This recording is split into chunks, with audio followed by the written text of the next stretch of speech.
We are moving into the last 4 months of 2022, and from new changes and features added to your Tesla to sold out products to the EV tax credit, we're gonna go over all of that and more, some things to watch for in the end of 2022. We're gonna break things down really simple, so follow along the top 5 things that you wanna pay attention to as we move towards the end of the year. And this is especially important if you are considering buying a Tesla. And point number 1, of course, it's pretty difficult for me not to talk about the EV tax credit, and there's some big changes coming at the end of this year. So nobody wants to talk about this. It's pretty much the worst part, the ugliest part of the EV tax credit. I don't see other channels addressing this, and that is the battery requirements, because it limits how much money you're going to get for your Tesla.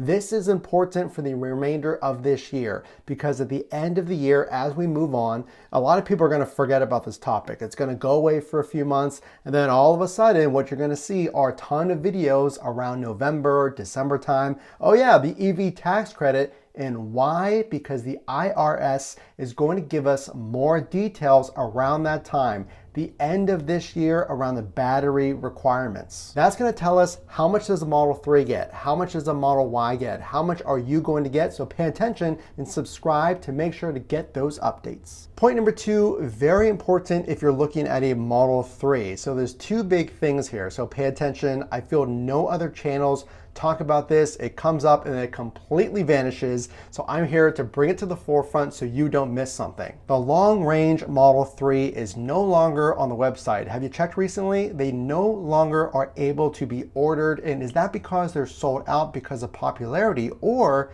is the price going down here in the States to meet that EV tax credit? Are they getting new batteries? Well, as we end 2022, moving into next year, this car, it does say on the website, available in 2023. So one of the most important things to track is that progress. Is it going to come online? Well, when are you going to know? Well, you're going to know because you're going to subscribe and we're going to tell you. Speaking of Teslas that you cannot order, remember all of the conversation and hype, a lot of excitement, and it seems to be forgotten. Well, I'm here to bring it back up so that you're in the know. The Model Y standard range, rumored to start at $60,000, has yet to make a debut for order, even pre-order on the Tesla website, where you could take delivery next year. It's not even on the website. So how will you know when that comes online? Well, of course, we're going to tell you, but also, is it going to be 60,000? A groundbreaking new feature coming to your Tesla. And here it is, straight from Elon just yesterday,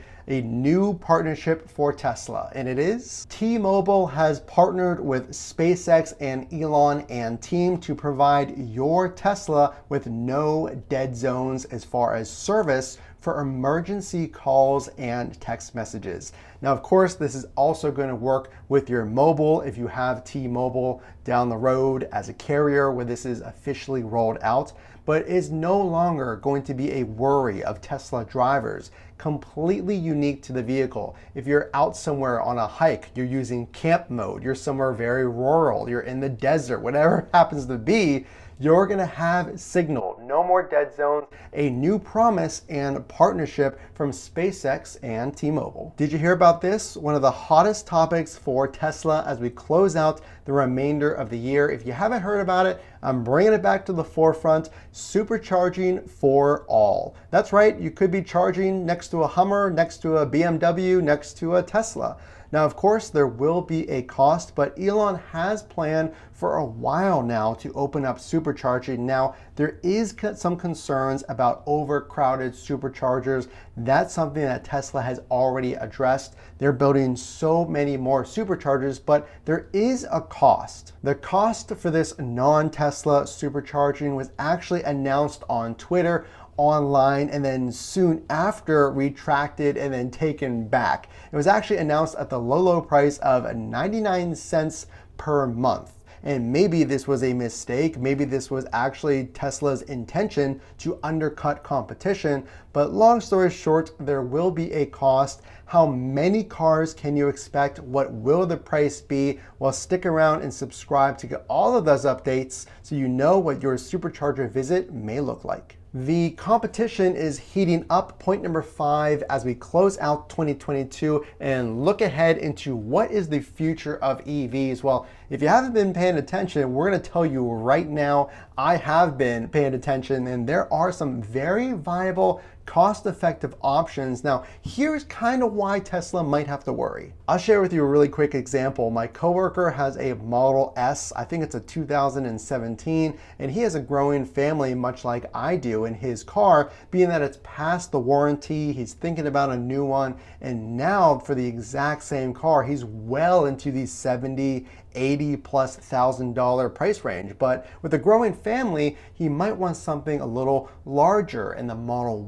Ys are now $65,000-$70,000+. But there's new competition, new models of EVs out there. Companies are spending billions of dollars to try to chip away at Tesla's very far lead in the EV space, from the Ford F1 Lightning to the new EV Hummer to the old school DeLorean coming back. And even though some of these prices are absolutely outrageous, there are some more affordable options out there. I want to know your thoughts on what I'm about to say as far as competition, but I'm going to tell you my predictions moving into next year and even 2024. Well, a lot of companies like Ford building the F-150 Lightning before the Cybertruck has come out. Other companies aiming that luxury market that would compete with the Model S, like Lucid, breaking records, breaking the Model S Plaid's record on the track with their new Lucid Sapphire. But here is my prediction. Here's the big problem. I don't think that these companies will get to the scale that Tesla has achieved, because it's taken them nearly a decade to finally become profitable, and they're literally printing profit. Now, there's some downside to scaling. Like Elon said, their factories are essentially bleeding money. Even he knows that that is only a statement about their upfront investment to help them then later on scale and increase their lead in the market share. These companies, plain and simple, are playing catch up. They are reacting only because Tesla has dominated the space, and they now see that there's money to be made, because let's be honest, that is what they care about. They're pivoting in reaction to Tesla, especially with some of their designs looking fairly mundane, looking like ICE vehicles, to the new Charger, I believe it was, with a speaker that projected engine noise. They're really off the mark as far as what the EV buyer will be looking for, but they're trying to convert those gearheads into the future of EVs, so time will tell. But Tesla is so far ahead with their 10 years of scaling experience. It's going to take quite a lot of time and quite a lot of investment to see if anybody can catch up. Those are the top 5 things that you really want to pay attention to, nobody else is talking about and focusing on as we end this year and close out the next 4 months. So I want you to subscribe for those EV tax credit updates for the new cars being released, like the long-range Model 3, Cybertruck, and more. The only way I know, of course, that you like this video is to drop a like and consider subscribing and looking at the links in the description for the very best Tesla accessories. Again, this is Matt from Frunk to Trunk. We will see you in the next video.